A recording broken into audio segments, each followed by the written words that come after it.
जय मसीह कलीसिया। प्रभु को हम धन्यवाद करते हैं कि उन्होंने हमें अब तक संभाला है और हमें सुरक्षित रखा है। क्यों ना हमारा ध्यान भजन संहिता 23 की ओर लगाए।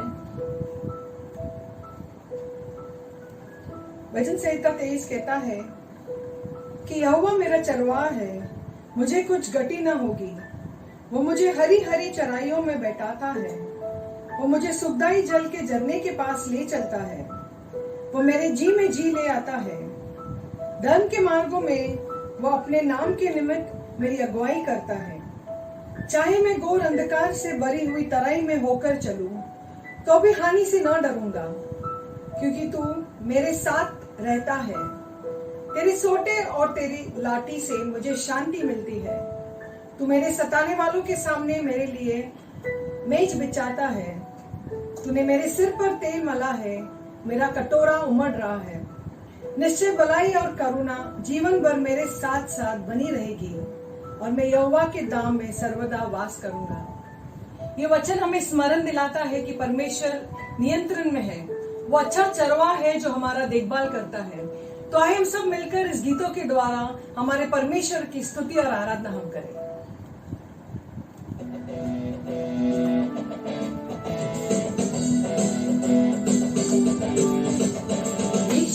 सच्चा गड़रिया हम उसके बेड़े हैं, हरी चराइयों में हमें चराता है।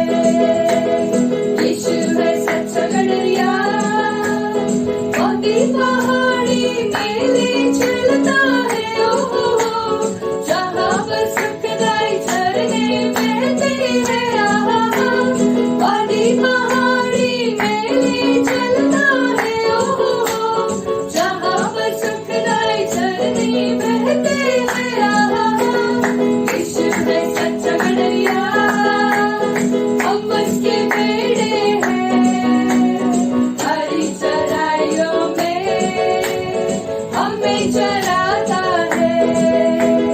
यीशु है सच्चा गड़रिया, मार्गों में मेरी रक्षा वो करता है। ओहो, शैतान के हाथों से हमें बचाता है। आहा, मार्गों में मेरी रक्षा वो करता है। ओहो, शैतान के हाथों से हमें बचाता है। आहा, यीशु है सच्चा गड़रिया, हम उसके बेड़े हैं, हरी चराइयों में हमें चराता है।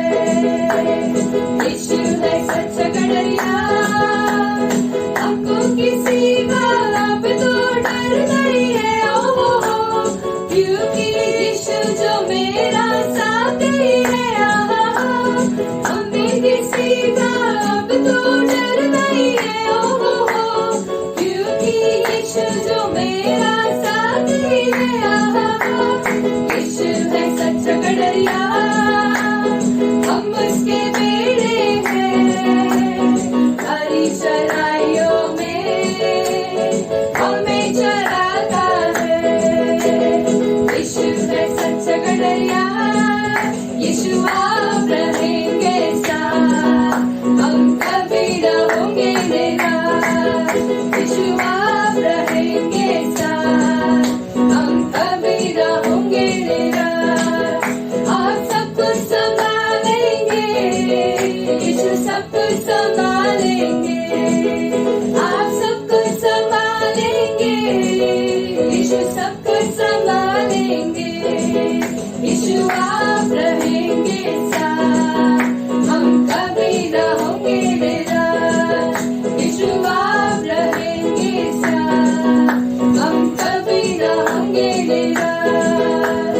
शांति दाता आप ही तो है, सर्वशक्तिमान आप ही तो है। शांति दाता आप ही तो है, सर्वशक्तिमान आप ही तो है। यीशु आप रहेंगे साथ, हम कभी रहोगे निराश।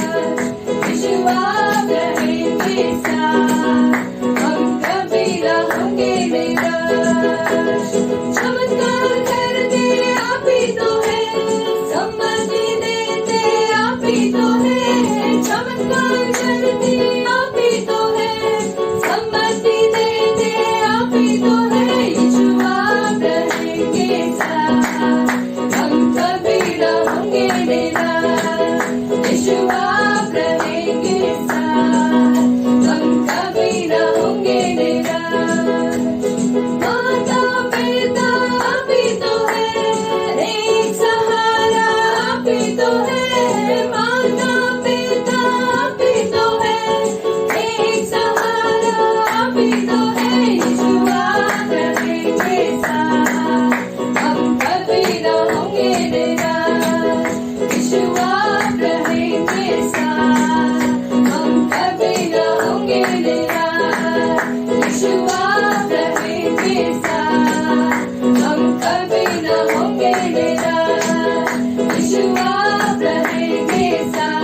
मैं अपनी आंखें पर्वतों की ओर लगाऊंगा। मुझे सहायता कहाँ से मिलेगी? मुझे सहायता यहोवा की ओर से मिलती है, जो आकाश और पृथ्वी का करता है। वो तेरे पाँव को टलने न देगा, तेरा रक्षक कभी न ऊँघेगा। सुन, इज़राइल का रक्षक न उगेगा और न सोएगा। यहोवा तेरा रक्षक है, यहोवा तेरी दाहिनी और तेरी आड़ है। न तो दिन को धूप से और न रात को चांदनी से तेरी कुछ हानि होगी। यहोवा सारी विपत्ति से तेरी रक्षा करेगा, वह तेरे प्राण को रक्षा करेगा। यहोवा तेरे आने जाने में तेरी रक्षा अब से लेकर सदा तक करता रहेगा। Your God says that He will be with us. For this reason, we should not fear when we are facing or going through tough times. प्रभु हमारे साथ रहता है, इस कारण से हम भयभीत ना हो जब हम कठिन परिस्थिति से गुजरते हैं। क्यों न इस गीत के द्वारा हम प्रभु से कहें कि हाँ प्रभु, तू ही मेरा रक्षक है, तू ही मेरा भरोसा है।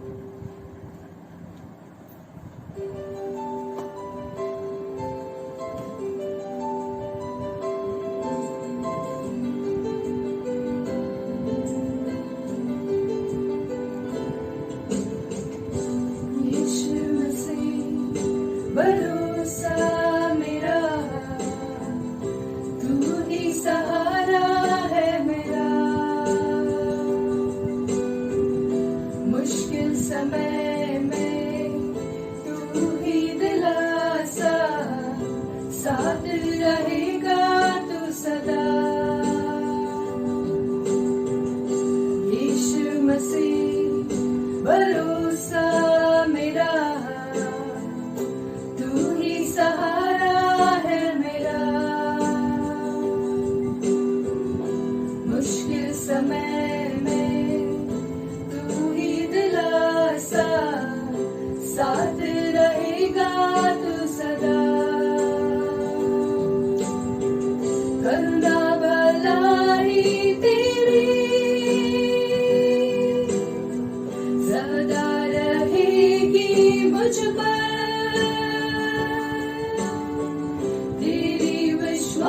योग्यता देखूंगा मैं उम्र भर, मैं हाथ उठाकर गाऊंगा, यीशु तेरा नाम रहे ऊंचा। मैं हाथ उठाकर गाऊंगा, तेरा नाम रहे ऊंचा। मौत से है बचाया तूने, जीवन नया है दे दिया। नाम लेकर पुकारा मुझे, महिमा से मुझको भर दिया। मौत से है बचाया तूने, जीवन नया है दे दिया। नाम लेकर पुकारा मुझे, महिमा से मुझको भर दिया। करुणा भलाई तेरी सदा रहेगी मुझ पर। तेरी विश्वास योग्यता देखूंगा मैं उम्र भर। मैं हाथ उठाकर गाऊंगा, यीशु तेरा नाम रहे ऊंचा। अपने हाथों को उठा कर लाए। मैं हाथ उठाकर गाऊंगा, यीशु तेरा नाम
पिता परमेश्वर, हम आपको धन्यवाद देते हैं प्रभु इस समय के लिए प्रभु जो आपने हमें दिया है प्रभु।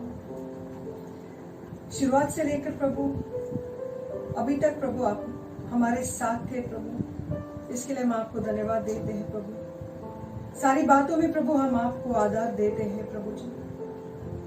आगे का समय प्रभु आपके पवित्र हाथों में सौंपते हैं।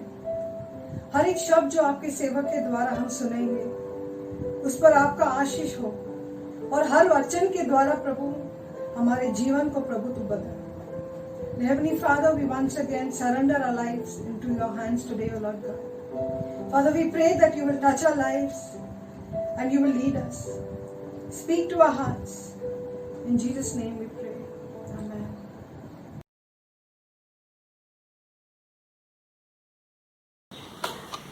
प्रेज द लॉर्ड कलीसिया। फिर से धन्यवाद देते हैं परमेश्वर को कि इस बुधवार के शाम परमेश्वर ने हमें फिर से इकट्ठा किया है कि हम परमेश्वर के वचनों से सीखे, और हम धन्यवाद देते हैं परमेश्वर को इस समय के लिए और उसके वचनों के लिए जिससे हम सीख सकते हैं और आत्मिक रीति से हम बढ़ सकते हैं।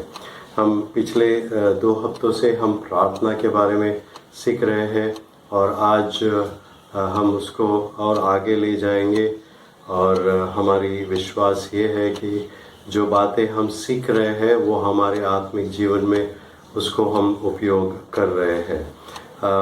हमने पिछले 2 हफ्तों में प्रार्थना क्या है और उसे हमें किस तरह से करना है, इन बातों को हमने सीख लिया है। और आज हम उन बातों पर ध्यान देंगे जो हमारे जीवन में नहीं होना चाहिए। अगर हमारी इच्छा ये है कि हम जब हम प्रार्थना में समय बिताते हैं तो अगर हम ये विश्वास करते हैं कि परमेश्वर हमारी प्रार्थना को सुनना चाहिए, और ये इन बातों को हमने पिछले हफ्तों में भी कई बार हमने उसको टच किया है, उसके बारे में कुछ बातें हमने सीखी है क्योंकि हमारे अभ्यास में वो आता ही है। पर आज इस विषय को मैं अलग से ले रहा हूँ ताकि वो हमारे ध्यान में रहे, क्योंकि ये हमारे लिए एक मुख्य बात है कि जब हम प्रार्थना करते हैं सिर्फ व्यर्थ हम टाइम पास नहीं करते हैं या सिर्फ दूसरों को दिखाने के लिए हम नहीं करते हैं, पर हमारी उद्देश्य ये रहता है कि जब हम प्रार्थना करें वो हमारे हृदय से, हमारे पूरे मन से, परमेश्वर की आत्मा के द्वारा तैयारी से हम प्रार्थना करें, और वो हमारे लिए एक आशीषमय समय हो, एक ऐसा समय हो जहाँ पर परमेश्वर हमारी प्रार्थना सुनता है और हमारी प्रार्थनाओं का उत्तर वो देता है। ऐसे हमारे जीवन में होना चाहिए।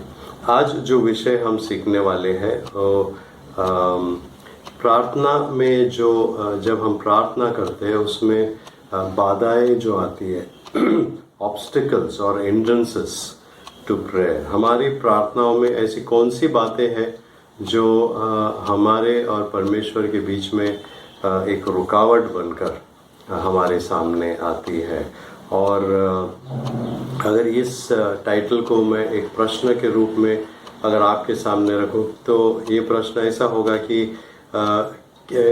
किन स्थितियों में या किस तरह के स्थिति में परमेश्वर शायद हमारी प्रार्थनाओं का उत्तर हमें नहीं देगा। ये प्रश्न हमारे लिए है। What would be the occasions on which God may not answer our prayers? और 5 बातें हमारे सामने हैं, जैसे मैंने आपको शुरुआत में बताया। इनमें से 2 या 3 हमने ऑलरेडी देखे हैं, संक्षेप में देखे हैं, पर आज हम कोशिश करेंगे उसके बारे में थोड़ा और समझने की।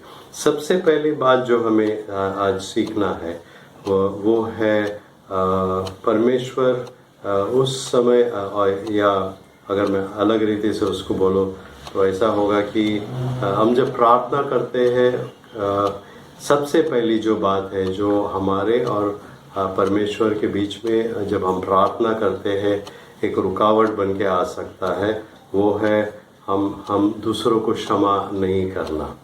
Unforgiveness can be is the first in the list of obstacles or hindrances to prayer.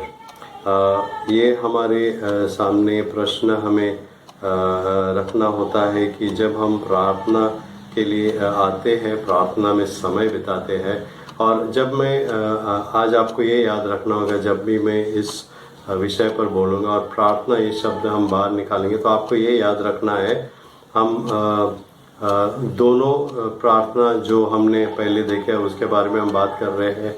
हम उस प्रार्थना की बात कर रहे हैं जो हम अकेले में हम परमेश्वर के साथ बिताते हैं, जो समय हम परमेश्वर के साथ बिताते, उसके बारे में भी मैं मेरा ध्यान लगा रहा। और वो उस समय भी जब हम एक ग्रुप होकर, एक कलीसिया होकर, हम एकत्र होकर हम जब प्रार्थना करते हैं, और ये हमारे लिए ये जो बातें हम सीख रहे हैं, दोनों समय में हमारी प्रार्थनाओं का उत्तर मिलने से एक रुकावट बन सकता है। तो जो पहली बात आज हमें सीखना है, अनफॉरगिवनेस, अगर हम दूसरों को क्षमा नहीं करते। और सबसे पहला प्रश्न हमारे सामने ये है कि क्या मेरे मन में कोई दूसरे व्यक्ति के प्रति नाराजगी है, या आलोचना है, या दुश्मनी है, या फिर सिर्फ एक ठंडाई है? Is there any resentment or criticism or animosity or coldness in my heart towards somebody else?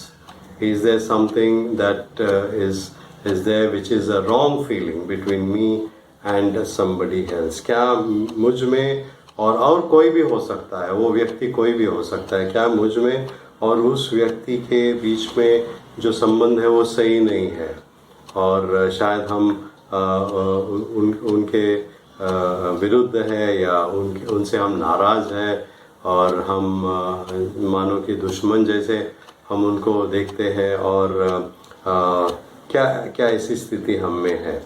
और प्रभु यीशु मसीह इस विषय पर जब खुद भी सिखा रहे थे, उन्होंने इस विषय पर एकदम क्लियर रीति से बताया कि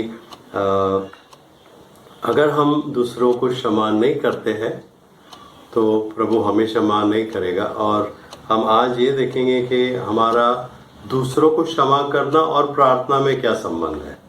ओके, तो सबसे पहले मैं आपको ये बताऊं कि हमारे आम तौर पर हमारे आत्मिक जीवन में विशेष रूप से मेरी प्रार्थना की जो जीवन है, उसमें ये जो बातें हैं एक हानिकारक बातें हो सकती है। और अगर मैं किसी के विरुद्ध कुछ सोच भी रहा हूँ, या मेरे मन में कुछ उनके प्रति कुछ दुश्मनी है, या सिर्फ मैं नाराज हूँ और मेरा उनका संबंध सही नहीं है, तो वचन हमें ये सिखाता है कि हमें इस विषय पर ध्यान देना है। Perhaps in our Christian life there is no more damaging thing to my spiritual life and generally in my spiritual life and in my prayer life than unforgiveness. 3 वचनों को आज हम देखेंगे, और सबसे पहले हम शुरुआत करेंगे मत्ती का 6 अध्याय में हम जाएंगे, और वहाँ पर 3 वचन हमको पढ़ना है। मैथ्यू चैप्टर 6, और वहाँ पर मत्ती 6 में हम 12, 14 और 15 इन 3 वचनों को हम पढ़ेंगे। तो ऐसे लिखा है, और जिस प्रकार हमने अपने अपराधियों को क्षमा किया है, वैसे ही तू भी हमारे अपराधों को क्षमा कर।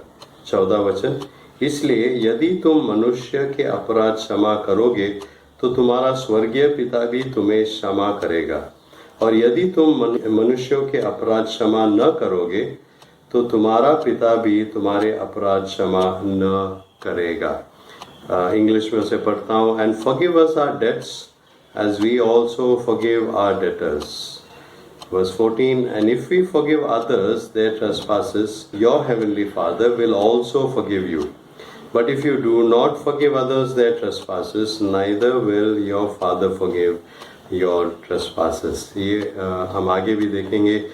इस बात को हमने पहले भी देखा है कि अगर हम किसी को दूसरों को क्षमा नहीं करता है करते हैं अगर हम, तो वचन हमें सिखाता है कि परमेश्वर भी हमें क्षमा नहीं करेगा। और हमने ये बात देखा है कि हम पाप को लेकर परमेश्वर के करीब हम नहीं जा सकते हैं। हम हमारे जीवन में पाप को अगर रखते हैं तो फिर हम परमेश्वर के पास परमेश्वर के सामने प्रार्थना लेकर हम नहीं जा सकते। इन बातों को हमने देखा है, उसको हम आगे भी देखेंगे। तो ये पहला हमारे वचन था। दूसरा जो वचन भाग हमें पढ़ना है वो है मरकुस उसका 11वां अध्याय और 25 वचन हम पढ़ेंगे। Mark chapter 11 verse 25। मरकुस 11:25 ऐसे लिखा है, और जब कभी तुम खड़े हुए प्रार्थना करते हो तो यदि तुम्हारे मन में किसी के प्रति कुछ विरोध है तो क्षमा करो, इसलिए कि तुम्हारा स्वर्गीय पिता भी तुम्हारा अपराध क्षमा करे। दोबारा इसी बात को लिखा गया है कि हमें दूसरों की अपराधों को क्षमा करना है, तब परमेश्वर हमारे अपराधों को क्षमा करेगा। आगे हम देखेंगे कुलुसियों की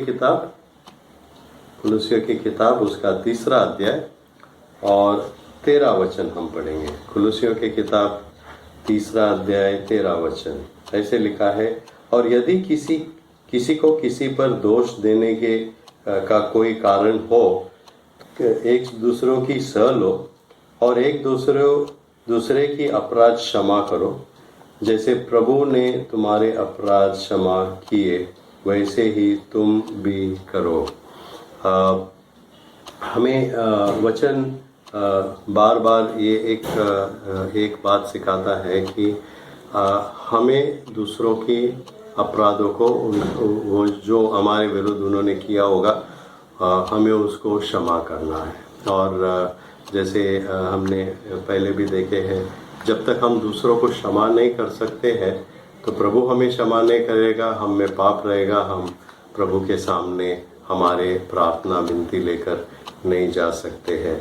और क्षमा नहीं करने के विषय में अगर मुझे आपको सिखाना है तो मैं आपको ये सिखाऊंगा कि अगर हम किसी को क्षमा नहीं करते और हमारे अंदर उस बात को दबा के रखते हैं, तो होता ऐसा है कि जो हमारे अंदर हमारे जीवन में नहीं होना चाहिए वो हम जमा कर लेते हैं। मानो कि आपके घर में जो कचरा डब्बा जो होता है उसमें आप रोज कचरा डालते हो, और जो वेस्ट प्रोडक्ट है उसको आप उसमें डालते हो, और उसको आप खाली नहीं करते हो, और उसको ऐसे आप जमा करके रखते हो, उसको फेंकते नहीं हो। और अगर आप वैसे करते हो तो क्या हो जाएगा, आपके घर भर में बदबू आएगी और आप वहाँ पर बैठ नहीं सकेंगे। उसी तरह आप सोच लो कि अगर आपने दूसरों को क्षमा नहीं किया और आपने अपने जीवन में बुराई, ये जो बात है उसको आप जमा करते रहे, और इंग्लिश में हम बिटरनेस बोलते हैं इसको, हम कड़वापन अपने अंदर जमा करके रखते हैं दूसरे के विरुद्ध, हम उनको क्षमा नहीं करते हैं।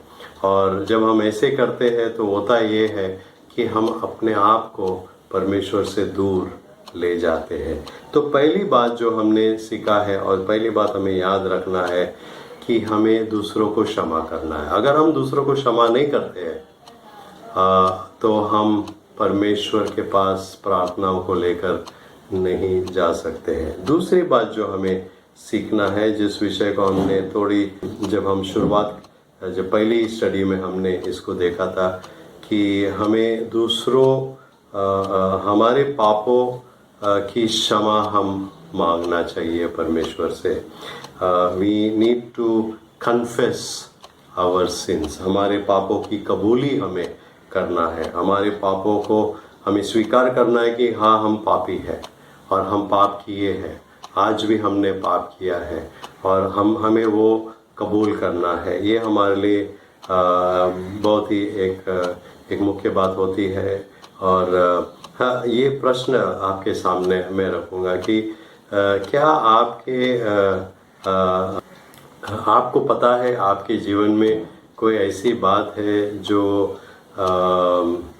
गलत है या जो परमेश्वर चाहते कि हम में नहीं हो और क्या हम उसको हमारे जीवन में रखे हैं। तो हमारे लिए वो इम्पोर्टेंट है कि हम दूसरों जैसे हम जब हम प्रार्थना में आते हैं तो हमें हमारे जीवन में कुछ ऐसी बातें हैं तो उसे हमें निकाल देना है। पाप है, अपराध है जो हम परमेश्वर के विरुद्ध करते हैं, रोज करते हैं, और हमें ये जानकारी है कि हम पापी है। पहला यूहन्ना पहला अध्याय में हम उन वचनों को पढ़ते हैं कि अगर कोई कहता है कि मैंने पाप नहीं किया तो वो झूठा है और वो अंधकार में है, रोशनी में नहीं है। ये वचन हमें वहाँ पर बताता है। और इस विषय पर हमने पहले भी बात की है, तो आपको इस विषय में पता है कि अगर हम में ऐसी कोई बातें हैं, पाप है जिसको हमने अंगीकार नहीं किया है, स्वीकार नहीं किया है, कबूल नहीं किया है, तो हमारे प्रार्थना में वो एक बाधा बनकर, एक हिंड्रेंस बनकर हमारे सामने आता है। अनकन्फेस्ड since is one of the causes for unanswered prayers. It becomes an hindrance in our prayer reaching God. And the only way that sin leaves my body is through my mouth as I confess it. जिस तरह से ये बात ऐसी है कि मेरे शरीर से जो पाप है वो सिर्फ अगर वो निकलना है या बाहर जाना है तो उसके लिए एक ही मार्ग है। अब मेरे मुंह से मुझे उसको स्वीकार करना है उस पाप को, और जब मैं कबूल करता हूँ, मैं बोलता हूँ परमेश्वर को, परमेश्वर मुझे माफ़ कर, मैंने ये पाप किए हैं, तो उस समय वो पाप मुझसे निकल जाता है, और नहीं तो वो मुझ में अंदर ही रहता है जब तक मैं अपने मुंह खोलता नहीं हूँ और उसको स्वीकार नहीं करता हूँ। इसलिए हम हमारे जब कलीसिया के नाते जब हम प्रार्थना में आते हैं तो हम अपने पापों को कबूल करते हैं और पश्चाताप करते हैं। परमेश्वर से हम मांगते हैं कि परमेश्वर हमारे पापों को आप निकाल दो, साफ कर दो मुझे, और ये हमारे लिए बहुत इम्पोर्टेंट है। 3 वचन हम देखेंगे, उनमें से कई वचन शायद हमने पहले भी देखे हैं, क्योंकि ये वचन ऐसे हैं कि हमारे जीवन में उसका जो प्रभाव है बहुत बड़ा है। सबसे पहले जो वचन हमने पढ़ा है वो फिर से हम पढ़ेंगे, भजन संहिता उसका 66वां अध्याय 18 वचन, Psalm 66 वर्स 18। ऐसे लिखा है कि यदि मैं मन में अनर्थ की बात सोचता तो प्रभु मेरी न सुनता। If I had cherished iniquity in my heart, the Lord would not have listened. अगर मुझ में ऐसी कोई बात है, अनर्थ की बात है, अगर मुझ में पाप है, गंदगी है, तो वचन कहता है कि परमेश्वर शायद मेरे प्रार्थनाओं को नहीं सुनता। दूसरा वचन जो हमें पढ़ना है वो नीति वचन से है। नीति वचन उसका 28वां अध्याय और 13 वचन। नीति वचन का 28वां अध्याय और 13 वचन। ऐसे लिखा है यहाँ पर कि जो अपने अपराध छिपा रखता है उसका कार्य सफल नहीं होता, परंतु जो उनको मान लेता और छोड़ भी देता है उस पर दया की जाएगी। Whoever conceals his transgressions will not prosper, but he who confesses and forsakes them will obtain mercy. परमेश्वर का वचन एकदम सरल है, क्लियर है और उसमें कोई दुविधा नहीं है। परमेश्वर का वचन एकदम हमारे सामने सरल रीति से आता है और वचन हमें यहाँ पर क्लियर बताता है कि अगर हम अपने अपराधों को छिपाते हैं तो वचन क्लियरली बताता है कि हम सफल नहीं होंगे। If we conceal transgressions we will not prosper. पर वचन उल्टे रीति से ये भी कहता है कि परंतु जो उनको मान लेता और छोड़ भी देता है उस पर दया की जाती है। He who confesses and forsakes them will obtain mercy. और जब हम वो करते हैं तो हम अपने आप को तैयार करते हैं कि हम परमेश्वर के सामने जाए और परमेश्वर हमारी प्रार्थना को सुन ले। और एक वचन हम देखेंगे याकूब की किताब उसका चौथा अध्याय, याकूब के किताब चौथा अध्याय और 8वां वचन हम पढ़ेंगे। जेम्स चैप्टर 4 वर्स 8 ऐसा लिखा है याकूब 4:8 में, परमेश्वर के निकट आओ तो वह भी तुम्हारे निकट आएगा। हे पापियों, अपने हाथ शुद्ध करो, और हे दुचित्ते लोगों, अपने हृदय को पवित्र करो। Draw near to God and He will draw near to you. Cleanse your hands, you sinners, and purify your hearts, you double-minded. जब तक हम में पाप है, जब तक हम में बुराई है, परमेश्वर के विरुद्ध जो भी हमने किया है, अगर हमने उसको अपने अंदर बांध के रखा है, छुपा के रखा है, तो हमारी प्रार्थना में वो एक बाधा बन के आ जाता है, एक रुकावट बन के आता है। If we continue to hold sin inside us, in our lives, and if we continue to conceal it, do not confess our sins, then God will not hear our prayers. और ये हमारे लिए शायद तीसरी बार हम इस बातों को सीख रहे हैं, क्योंकि पहला स्टडी में हमने सीखा था, दूसरी बार भी हमने इन बातों को स्पर्श किया था, और आज फिर से उस बातों को हम देखते हैं। और ये हमारे लिए इम्पॉर्टेंट है कि हम इन बातों को समझें और उस पर हम ध्यान कर सकें। तीसरी बात जो आज हमें सीखना है वो ये है कि अगर हम परमेश्वर की इच्छा के विरुद्ध अगर हम प्रार्थना करते हैं तो परमेश्वर उस प्रार्थना को शायद नहीं सुनेगा। वो हमारे और परमेश्वर के बीच में एक दीवार बन के आएगा, रुकावट करके आएगा, और वो हमें ध्यान रखना है। Praying outside the will of God is a obstacle, is an hindrance in our prayer life. कई बार हम जो करते हैं वो ये है कि हम अपने आप के लिए मांगते जब है हम स्वार्थीपन इस्तेमाल करते हैं। हम अपने आप के स्वार्थ के लिए हम जो भी योजना बनाते हैं और फिर हम परमेश्वर के पास आते हैं। आपको ये बात समझना चाहिए कि हम कई बार हम ये सोचते हैं कि जो हम सोचते हैं वो सही है और परमेश्वर वो हमें देना चाहिए, और हम पूरी उसकी योजना बनाते हैं, सब कुछ बनाते हैं, फिर हम परमेश्वर के पास ले आते हैं। यहाँ पर एक प्रश्न है कि क्या मैं वास्तव में यीशु से ये कह सकता हूँ कि जो मैंने यहाँ पर योजना बना रखी है कि परमेश्वर उस पे आप हस्ताक्षर करो। Question here is, can I really ask Jesus to put his signature on my petition to God?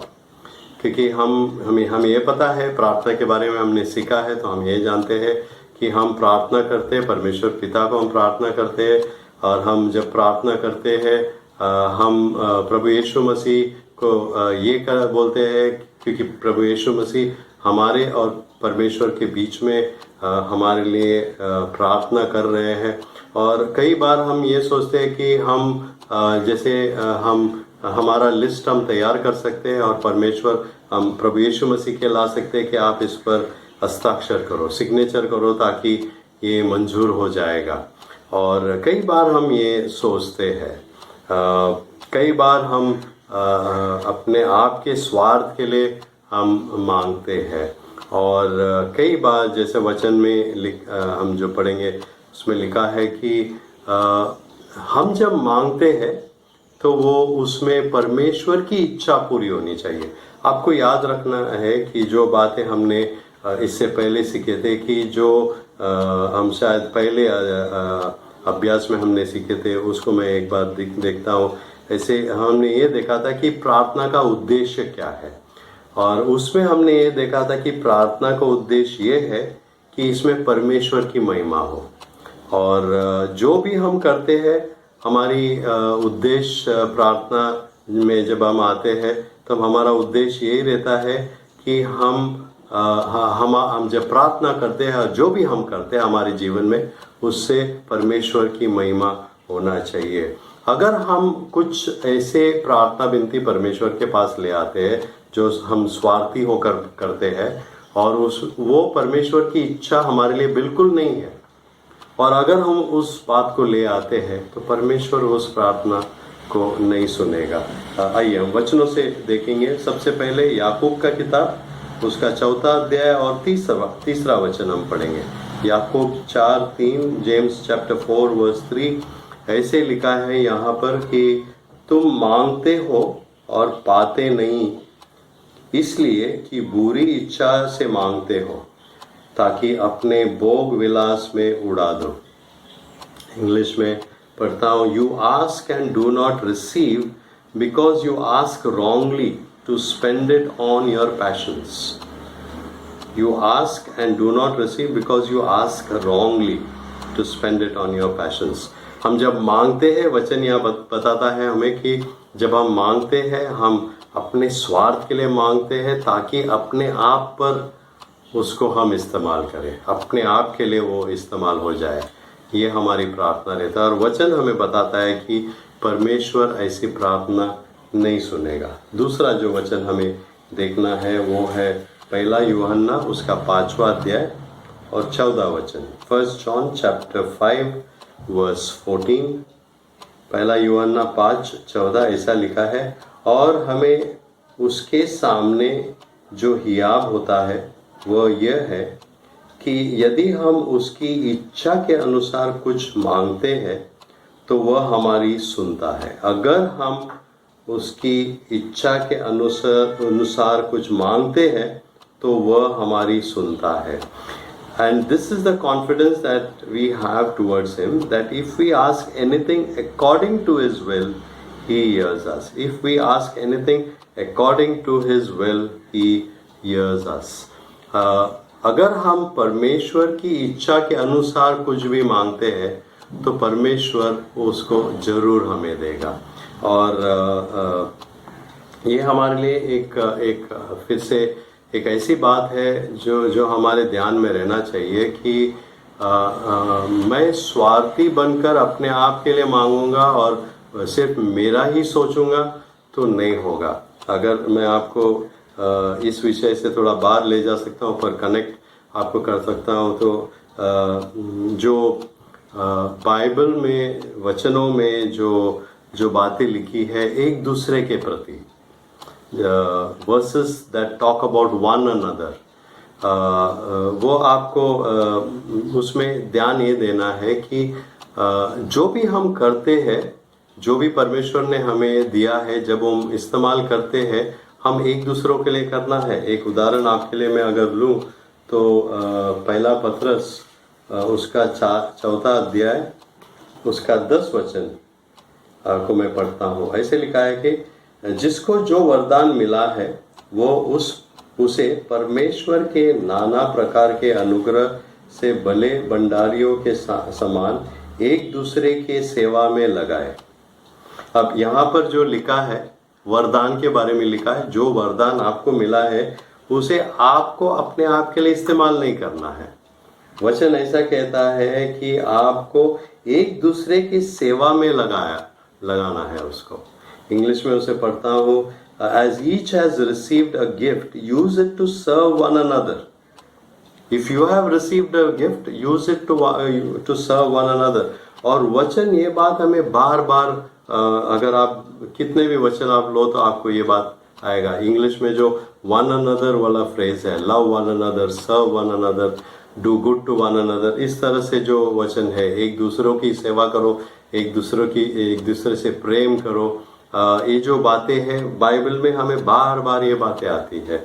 और ये बात फिर से हम यहाँ पर देख रहे हैं कि जो हमें परमेश्वर ने दिया है वो हमें दूसरों के लिए इस्तेमाल करना है। एक दूसरे के प्रति ये प्रेम हमें रहना चाहिए। तीसरा वचन जो हमें देखना है वो रोमियो की किताब उसका 8वां अध्याय, रोमियो की किताब 8वां अध्याय और हम 26 और 27 पढ़ेंगे। रोमन्स चैप्टर 8 वर्सेस 26 एंड 27 ऐसे लिखा है, इसी रीति से आत्मा भी हमारी दुर्बलता में सहायता करता है, क्योंकि हम नहीं जानते कि प्रार्थना किस रीति से करना चाहिए, परंतु आत्मा आप ही ऐसी आहें भर भर कर जो बयान से बाहर है हमारे लिए विनती करता है, और मनों को जांचने वाला जानता है कि आत्मा की मनसा क्या है,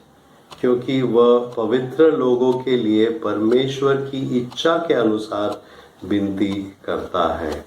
और यहाँ पर जो वचन है वो हमारी आत्मा का कनेक्शन प्रार्थना में दिखाता है। इंग्लिश में मैं पढ़ता हूँ उसको, likewise the spirit helps us in our weakness, for we do not know what to pray for as we ought, but the spirit himself intercedes for us with groaning too deep for words, and he who searches hearts knows what is in the mind of the Spirit, because the Spirit intercedes for the saints according to the will of God. परमेश्वर की इच्छा के अनुसार आत्मा हमें मदद करता है कि हम प्रार्थना करें, क्योंकि हम नहीं जानते हमारे लिए अच्छा क्या है, हमारे लिए बुरा क्या है।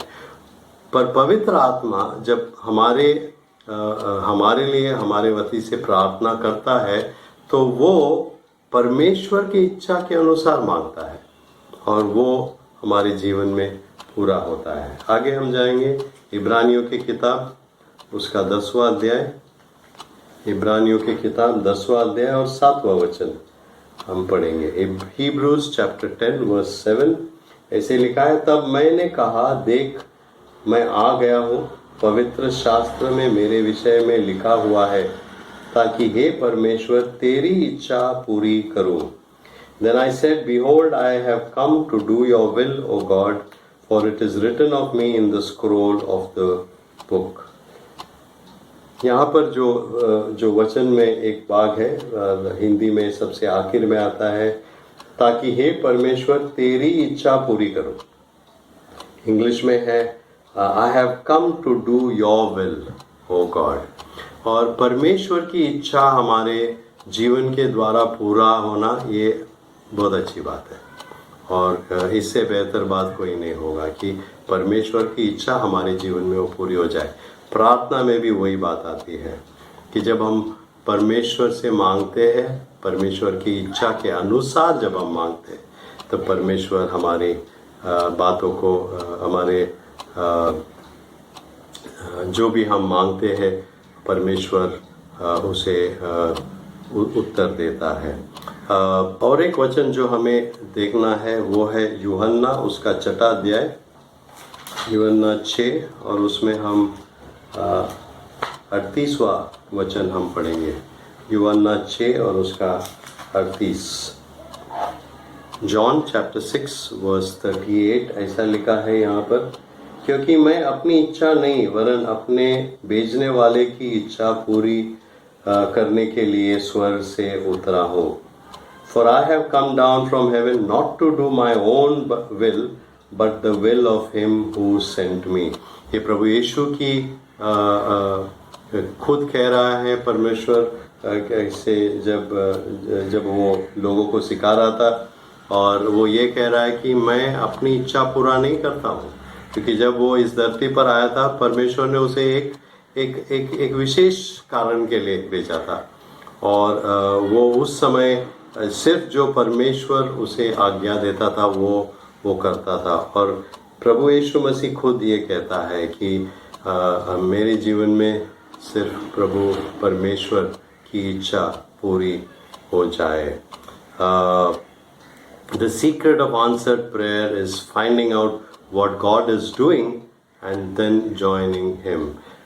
परमेश्वर जब हमारी खुद की बात हम करते हैं कि जब हम प्रार्थना करते हैं, अगर हमें प्रार्थना की उत्तर चाहिए, तो ये बात यहाँ पर ऐसे बताया है कि पहले हमें ये जानना है कि परमेश्वर क्या कर रहा है, और फिर उसमें हमें जुड़ जाना है, तब परमेश्वर हमारे साथ हमारे प्रार्थना को सुनेगा।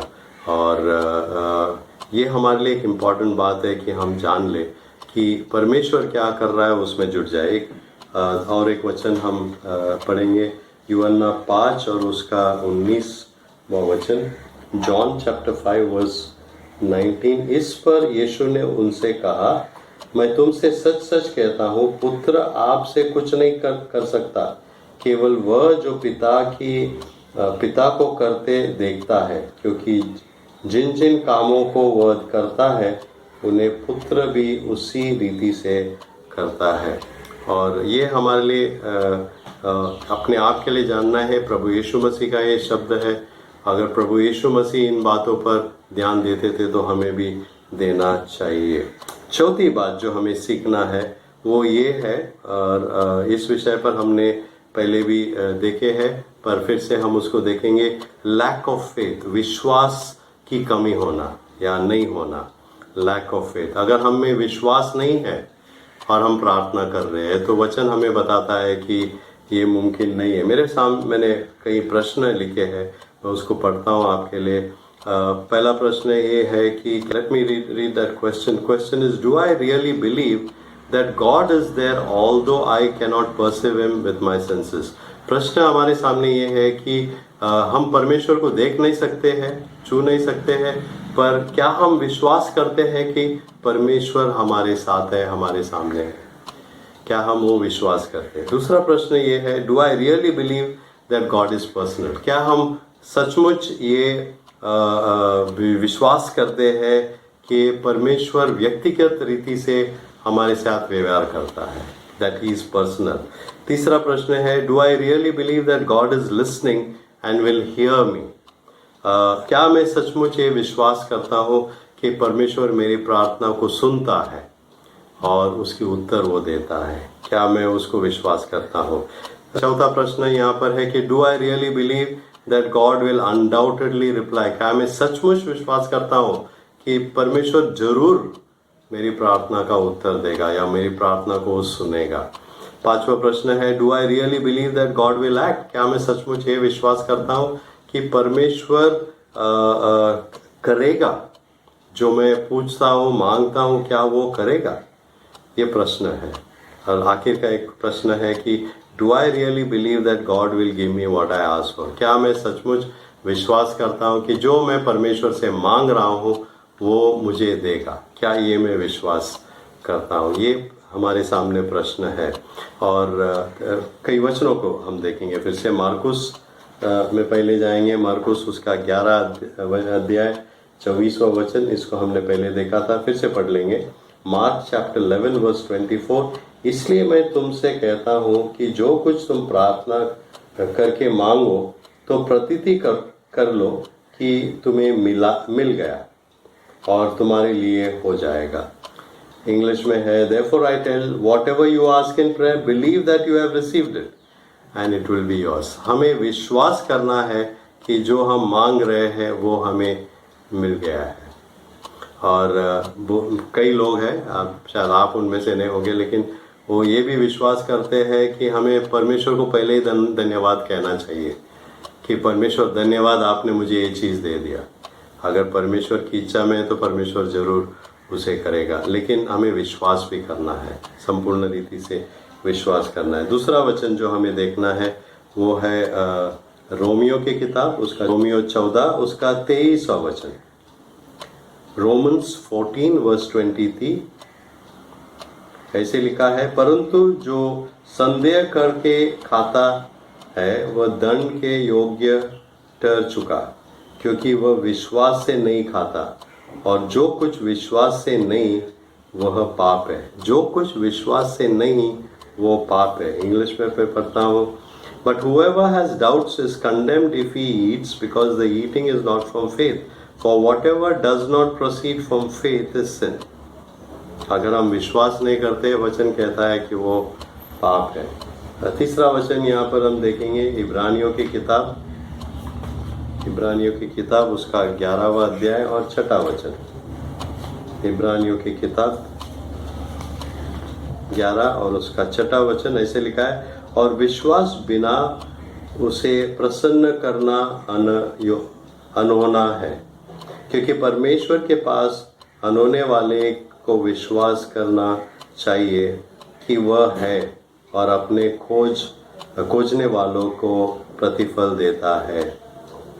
ऐसा लिखा है, and without faith it is impossible to please God, for whoever would draw near to God must believe that he exists, that he rewards those who seek him. विश्वास हमारे जीवन में बहुत महत्वपूर्ण है। आखिर का जो वचन पढ़ना है इस बात में वो है याकूब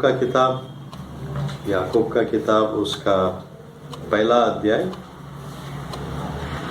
जेम्स चैप्टर 1, और हम 5 से 8 वचन पढ़ेंगे। जेम्स चैप्टर 1 वर्सेस 5 to 8 ऐसे लिखा है, पर यदि तुम में से किसी को बुद्धि की गति हो तो परमेश्वर से मांगो, जो बिना उलाहना दिए सबको उदारता से देता है और उसको दी जाएगी। पर विश्वास से मांगे और कुछ संदेह न करे, क्योंकि संदेह करने वाला समुद्र की लहर के समान है जो हवा से बहती और उछलती है। ऐसा मनुष्य यह न समझे कि मुझे प्रभु से कुछ मिलेगा। वह व्यक्ति दुचित्ता है और अपनी सारी बातों से चंचल है। If any of you lacks wisdom, let him ask God, who gives generously to all without reproach, and it will be given to him. But let him ask in faith, with no doubting. For the one who doubts is like a wave of the sea that is driven and tossed by the wind. For that person must not suppose that he will receive anything from the Lord. He is a double-minded man, unstable in all his ways. So, वचन हमें सरल रीति से बताता है कि हमें विश्वास करना है। तो ये एक बात है जो कई बार हम में नहीं होती है, जिसके वजह से हम परमेश्वर और हमारे प्रार्थना के समय एक बाधा बनकर, एक रुकावट बनकर हमारे सामने आता है। 5वीं बात और आखिरी बात जो हमें सीखना है वो ये है कि शैतान हमारे और परमेश्वर के बीच में एक रुकावट बन सकता है। शैतान जो है वो नहीं चाहता है कि हम परमेश्वर के पास प्रार्थना करें, क्योंकि वो जानता है कि जब भी हम अपने घुटनों पे होते हैं वो हम शैतान को हरा देते हैं। तो शैतान नहीं चाहता है। और आपको ये जानना होगा कि हम जब प्रार्थना करते हैं तब हम अकेले नहीं होते हैं। जब हम प्रार्थना में लग जाते हैं, अपने घुटनों पर जब हम हो जाते हैं तब हम अकेले नहीं होते हैं। वचन हमने ये बातों को देखा है, पहले भी देखा है कि जब हम प्रार्थना में आते हैं तो हम परमेश्वर से प्रार्थना करते हैं, परमेश्वर हमारी प्रार्थना को सुनता है। प्रभु यीशु मसीह हमारे साथ है और वो हमारे लिए प्रार्थना कर रहा है, ये वचन से हमने सीखा है। और दूसरा और एक बात हमने ये भी सीखा था कि पवित्र आत्मा हमें मदद करता है प्रार्थना करने में। और जो बातें हम बोल नहीं सकते हैं, कभी कभी हमारे पास शब्द नहीं होते, पवित्र आत्मा वो शब्द हमें देता है। तो आपको पहली बात ये याद रखना है कि जब हम प्रार्थना में हो जाते हैं तो उस समय परमेश्वर पिता, परमेश्वर पुत्र, परमेश्वर पवित्र आत्मा हमारे साथ है। उनके साथ जो स्वर्गदूतों की जो संख्या है वो भी हमारे साथ है, क्योंकि स्वर्गदूतों की हमारी चिंता है और वो विशेष वो हमारी देखभाल करते हैं, तो वो भी हमारे साथ होते हैं। अब यहाँ तक जो बातें मैंने बताया बहुत अच्छी बातें हैं, पर आपको ये याद रखना है कि उनके साथ में शैतान और उसके जो दूत है वो भी आ जाते हैं, जो अशुद्ध आत्मा है वो भी आ जाते हैं। और हमें ये याद रखना है कि जब हम प्रार्थना में होते हैं, अगर आपका मन विचलित करता है, आपको यहाँ वहाँ आपका ध्यान ले जाता है, वो परमेश्वर नहीं है, वो शैतान है। और शैतान नहीं चाहता है कि हम प्रार्थना करें, और शैतान यही चाहता रहता है कि हम प्रार्थना नहीं करें, कम समय बिताएं। और हमें इन बातों से संभालना चाहिए। 3 वचनों को हम देखेंगे। सबसे पहले इफिसियों की किताब 4 अध्याय 27वां वचन। इफिसियों की किताब 4:27, इफिशियंस 4:27 ऐसा लिखा है, और न शैतान को अवसर दो। इंग्लिश में give no opportunity to the devil, शैतान को अवसर मत दो। हम ये जानते हैं कि जब तक हम उसे परमिशन नहीं देते वो हमारे जीवन में कुछ नहीं कर सकता है। और आपको ये याद रखना है, आपको शैतान को अवसर नहीं देना है। दूसरा जो वचन हमें देखना है वो 6 अध्याय में है इफिसियों के किताब उसका 6 अध्याय और 11 और 12 वचन हम पढ़ेंगे। आपको ध्यान होगा कि ये जब हम आर्मर ऑफ गॉड जो परमेश्वर जो हमें शस्त्र देता है शैतान के खिलाफ लड़ने का, उसके बारे में लिखा, उस विषय में यहाँ पर है, परमेश्वर के सारे हथियार बांध लो कि तुम शैतान की युक्तियों से सामने खड़े रह सको, क्योंकि हमारा यह मल्लयुद्ध लहू और मांस से नहीं परंतु प्रधानों से और अधिकारियों से और इस संसार के अंधकार के हाकिमों से और उस दुष्टता की आत्मिक सेनाओं से है जो आकाश में है। Put on the whole armor of God that you may be able to stand against the schemes of the devil. For we do not wrestle against flesh and blood, but against the rulers, against the authorities, against the cosmic powers over this present darkness, against the spiritual forces of evil in the heavenly places. परमेश्वर के वचन हमें यहाँ सिखाता है कि हमें जो संपूर्ण आर्मर जो परमेश्वर ने हमें दिया है उसको पहनना है और फिर हमें युद्ध करना है। और जैसे यहाँ पर जो विशेष जो 11 वचन में लिखा है, परमेश्वर के सारे हथियार बांध लो कि तुम शैतान की युक्तियों के सामने खड़े रह सको। आपको विरुद्ध करना है शैतान को, वो आपके साथ नहीं होना है। ये हमारे लिए इम्पोर्टेंट है। और जो बात हमने पहला याकूब में हमने पढ़ा था, पहला अध्याय 5 से 8, वो फिर से यहाँ पर देखना है कि जब हम परमेश्वर के सामने आते हैं हमें संपूर्ण रीति से परमेश्वर पे ध्यान देना है, शैतान की ओर हमें ध्यान बिल्कुल नहीं देना है। और आपको ये याद रखना है कि अगर हम शैतान को मौका देते हैं तो वो मौका का पूरा फायदा उठाता है और हमारे संपूर्ण प्रार्थना का समय को वो चिकनाचूर कर सकता है। वो हमारे लिए आत्मिक रीति से आगे बढ़ने में वो हमारे विरुद्ध रहता है। तो पांचवी जो ऑब्स्टिकल है जो हमें परमेश्वर से दूर रखता है और प्रार्थना में विशेष हमारे सामने विरुद्ध बन के आ जाता है, वो है शैतान। तो आज हमने 5 बातें देखे। सबसे पहले हमने ये देखा कि हमें दूसरों को क्षमा करना है, दूसरों के पाप को हमें क्षमा करना है, सबसे पहली वो बात थी। दूसरी बात, अगर हम में कोई ऐसी पाप है जिसकी हमने परमेश्वर के सामने कबूल नहीं किया है और माफ़ी नहीं मांगा है तो वो हमें नहीं होना चाहिए। ये सब हमारे लिए हमारे और परमेश्वर के बीच में बाधाएं बन के आती है और हमारी प्रार्थना में रुकावट बन जाता है। तीसरी बात हमने सीखा कि हम जब प्रार्थना करते हैं परमेश्वर की इच्छा के अनुसार हमें प्रार्थना करना है। जो परमेश्वर हमारे जीवन में चाहते हैं वो होना चाहिए। चौथी बात हमने देखा था कि हमें हमारे जीवन में जब हम प्रार्थना करते हैं विश्वास का रहना बहुत मुख्य बात है, विश्वास होना चाहिए। और पांचवी बात जो हमने सीखी वो ये थी कि शैतान को हमें हमारे प्रार्थना में कोई जगह नहीं देना है, क्योंकि वो रोक सकता है। वो हमारे हर जो भी हम प्लानिंग करते हैं उसके विरुद्ध वो हमारे लिए एक बाधा बन के आ सकता है।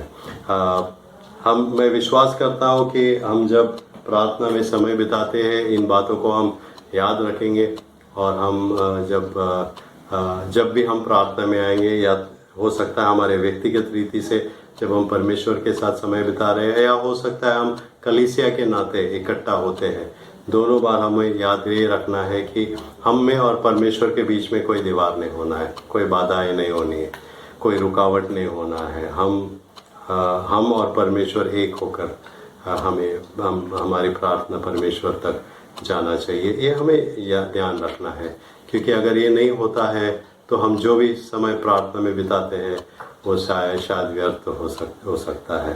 तो आइए हम प्रार्थना में जाएंगे और फिर से हम जब प्रार्थना में जाते हैं इन बातों को याद रखेंगे। और मैं आपसे फिर से मांगूंगा, जब हम प्रार्थना में जाते हैं अगर इन पांचों में से कोई भी बात है जो आपको आपके प्रार्थना के जीवन में रोकता है, तो आज हम प्रार्थना करेंगे कि परमेश्वर मेरे जीवन से इन बातों को निकाल दे। आइए हम प्रार्थना करें।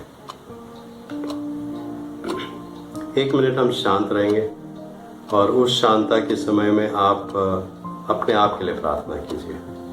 5 बातें आज हमने देखी जो हमारे और परमेश्वर के बीच में जब हम प्रार्थना में आते हैं तो बाधाएं बन के आ सकती है। सबसे पहले अगर हमने कोई दूसरे को क्षमा नहीं किया हो, अपने आप को जांच लो, क्या आप में ऐसी कोई बात है, कोई दूसरों को आपने क्षमा नहीं किया है, उसको आपने माफ़ नहीं किया है, अभी भी आप उसको पकड़ के रखे हो। आपको पहले उस व्यक्ति से माफ़ी मांगना है, उसको माफ़ करना है।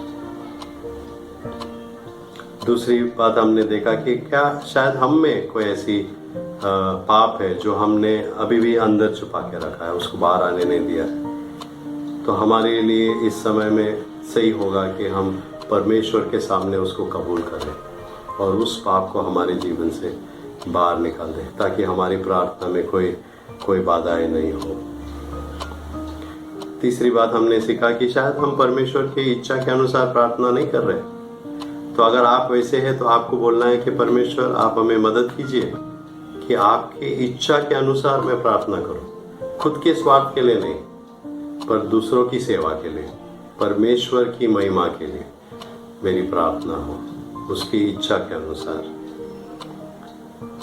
चौथी बात हमने देखा कि हम में विश्वास होना है। अगर हम में विश्वास नहीं है तो हमारी प्रार्थना की उत्तर हमें नहीं मिलेगा। क्या हम में विश्वास नहीं है या हम कम विश्वास करते हैं? संपूर्ण रीति से परमेश्वर हम विश्वास नहीं कर सकते और ये हमारे जीवन में बाधा बन सकती है। अगर आपकी ये स्थिति है तो परमेश्वर को बोलो, परमेश्वर मुझको विश्वास दो, मुझे विश्वास में स्थिर बनाओ, ताकि मैं मेरे और जो मैं प्रार्थना करता हूँ परमेश्वर के सामने, उसमें मेरे परमेश्वर के बीच में कोई बाधा नहीं हो। और 5वीं और आखिरी बात हमने ये देखा कि शैतान हमारी प्रार्थना के विरुद्ध है, वो हमें प्रार्थना में ध्यान लगाने में नहीं देगा। तो आपको मांगना है कि अगर आप वैसे हैं तो आपको मांगना है, परमेश्वर मुझे आप मदद कीजिए ताकि जब मैं प्रार्थना में आता हूँ शैतान मुझे बिल्कुल नहीं सताएगा, मुझे वो एक बाधा बनकर नहीं आएगा, एक रुकावट बन के मेरे सामने नहीं आएगा। आपको प्रार्थना करना है इस समय।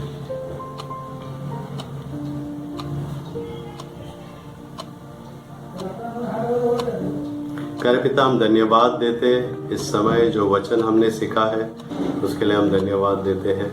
हम धन्यवाद देते हैं कि आपके वचनों से फिर से हम सीख सकें और प्रार्थना के बारे में हम सीख सकें। आज हम धन्यवाद देते हैं कि हम आपके सामने कोई भी समय आपके सामने आकर हम हमारी विनतियों को आपके सामने रख सकते हैं। पर आज हमने जो सीखा, हमारी प्रार्थना है कि आज जैसे हमने सीखा है हमारे में ऐसी कोई बात ना हो कि हमने दूसरों को माफ़ नहीं किया है, उनको क्षमा नहीं किया है। अगर हम में है तो वो निकाल दो। शायद ऐसा हो सकता है कि हम में कोई पाप है, अब भी हमने उसको छुपा के रखा है। हमें मदद कीजिए कि हम उसको निकाल दें। परमेश्वर, हम कई बार मांगते हैं तो अपनी स्वार्थ से मांगते हैं, पर परमेश्वर हमें मदद कीजिए कि हम आपकी इच्छा के अनुसार हम मांगे। कई बार हम जब मांगते हैं तो हमें विश्वास नहीं होता है कि हमें वो मिलेगा। आज हम मांगते हैं कि परमेश्वर आप हमें विश्वास से भरे, ताकि हम जब आपके सामने आते हैं हम विश्वास से भरे हुए आपसे मांगेंगे। और हम ये भी मांगते हैं कि अगर शैतान हमारे और आपके बीच में आता है उस रुकावट को आप निकाल दो, शैतान को हमारे जीवन से भगा दो, ताकि हम आपके साथ में समय बिता सकें। हम अपने आप को आपके हाथ में रखते हैं, ये जानते हैं परमेश्वर की जो प्रार्थना में हम समय बिताते हैं वो कितना आशीषमय समय है। और हमारी प्रार्थना यही है कि प्रार्थना में जब हम समय बिताते हैं, आप और हम साथ बैठे रहते हैं, हमारी प्रार्थना ये है कि उसमें कोई बाधाएं नहीं हो, हर बाधाएं निकल जाए और हम आपके साथ एक समय आशीषमय समय हम बिता सके। अपने आप को आपके हाथ में देते हैं। हमारे प्रार्थना जीवन में आप हमारे साथ बने रहे, ऐसी हमारी प्रार्थना है। धन्यवाद देते पवित्र आत्मा के लिए जो आज हमें वचनों से सिखाया। धन्यवाद देते आपके वचनों के लिए जिससे हम सीख सके। और हम मांगते हैं कि परमेश्वर हमारे जीवन में आप हमेशा हमारे साथ रहेंगे। धन्यवाद देते आपने हमारी प्रार्थना को सुना। सारा गौरव सारा महिमा आपको देते हुए प्रभु यीशु मसीह के नाम ये सब हम मांगते हैं।